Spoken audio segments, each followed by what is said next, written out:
Hello and welcome to the de-escalation training for Ladera Valley Pride. This is for our volunteers, and first and foremost, we want to thank you so much for volunteering your time and energy for Ladera Valley Pride.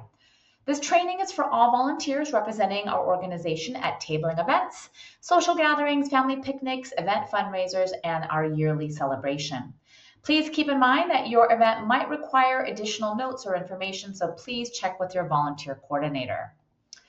So, a little bit about Ladera Valley Pride. The mission of the organization is to create a safe, family friendly, and inclusive space for the LGBTQIA plus community, friends, and family. We promote allyship where authentic self expression is encouraged without fear of judgment through monthly events, education, local community advocacy, and celebrations. Now, we call it Ladera Valley Pride because it's the valley around Ladera Ranch. So we serve the areas of Ladera Ranch, Rancho Mission Viejo, Rancho Santa Margarita, Coto De Caza, Wagon Wheel, and any of the surrounding cities in Orange County, California. A little bit about our organization. We recently received our 501c3 nonprofit corporation status as of December 2024, and our 13-member volunteer board of directors were installed in March of 2025. And we are currently busy planning monthly events, picnics, support groups, education events, and pride celebrations. We really would love it if you help us spread the word of our organization. So please follow us on Instagram and sign up for the newsletter at www.laderavalleypride.org if you're not on the newsletter already. So please tell people to subscribe and share our content on Instagram. Now, we'd like to formally welcome you to the Purple Shirt Club. So as a volunteer, you will receive a dark purple t-shirt that has a Ladera Valley Pride logo on it. And this t-shirt is for volunteers only. This will help us identify you as someone who has participated in as a volunteer and been trained with Ladera Valley Pride.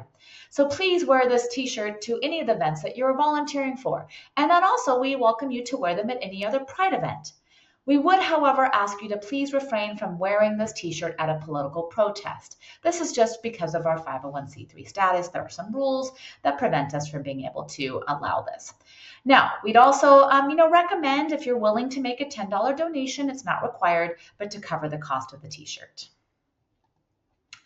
All right, so let's dig into our de-escalation training. So our goal at Ladera Valley Pride is to keep things safe and as low drama as possible. So we are doing this training so that you can understand certain techniques that might help you really focus on de-escalating any kind of situation that might happen.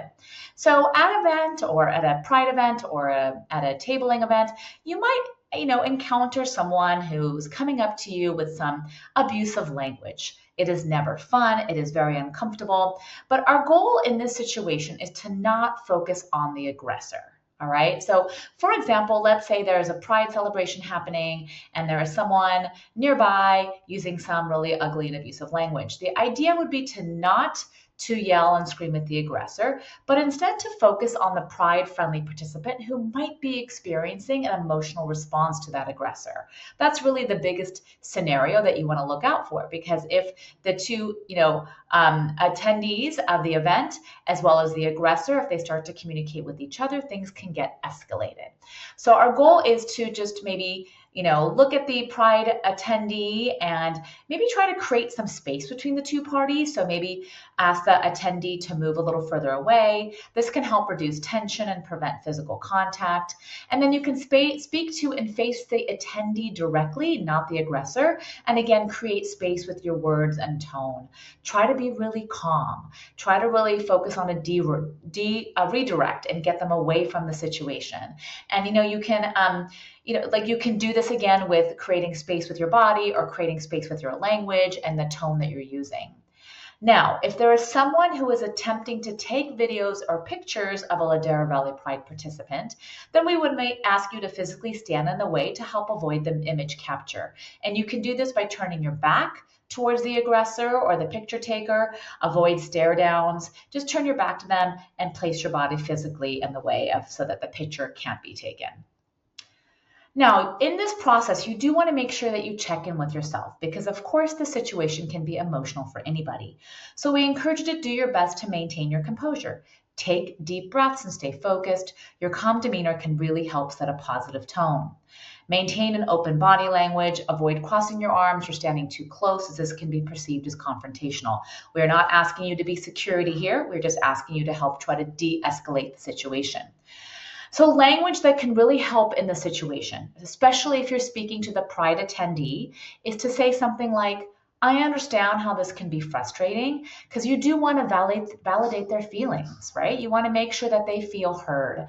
So saying things like, I understand how this can be frustrating, or more specific to the event, you can say something like, I appreciate you wanting to help and defend our community, but we don't want to feed into this.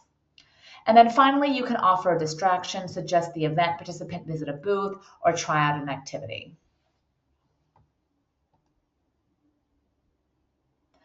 Now, one more thing, if you are encountering a situation that feels out of your comfort zone, then please go ahead and call for help. So you can call for on-site security if there is security available at that particular event.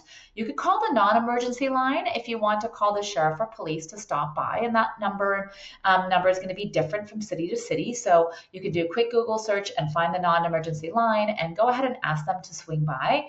Or you can call 911 when there is an emergency and if you feel like your safety is risk. And we encourage you to please, if you feel like your safety is at risk, do not be shy about calling 911. All right, so let's switch it to the positive. So we really would love it if you could help us focus on positive interactions. So as a representative and volunteer of the organization, the goal is to greet attendees warmly. Just a smile in someone's direction can really make a big difference on their experience and a big difference on their day. Consider using gender neutral language and being conscious of pronouns. We usually have identifying pronoun buttons at all our events, so you'd be able to find out someone's preferred pronoun pretty easily. You can encourage participants to meet other attendees if the situation feels appropriate, potentially facilitate any introductions whenever you feel this is possible. So this is obviously a case-by-case basis, but if it's comfortable to introduce people to each other, we encourage you to do so. And then just be visible and use your open body language. Warm and inviting is what we're looking for. Love is love, and we're here to get together to love each other and create a positive place and safe space. And that's it for today. So we encourage you to stay connected with us. Again, you can follow our newsletter by going to our website. We do have our email address is now info@laderavalleypride.org. We have an Instagram at Ladera Valley Pride and our Facebook as facebook.com/Ladera Valley Pride. So thank you so much again for taking the time to volunteer for our organization and for joining the volunteer group. We'll see you at one of our events, and thank you.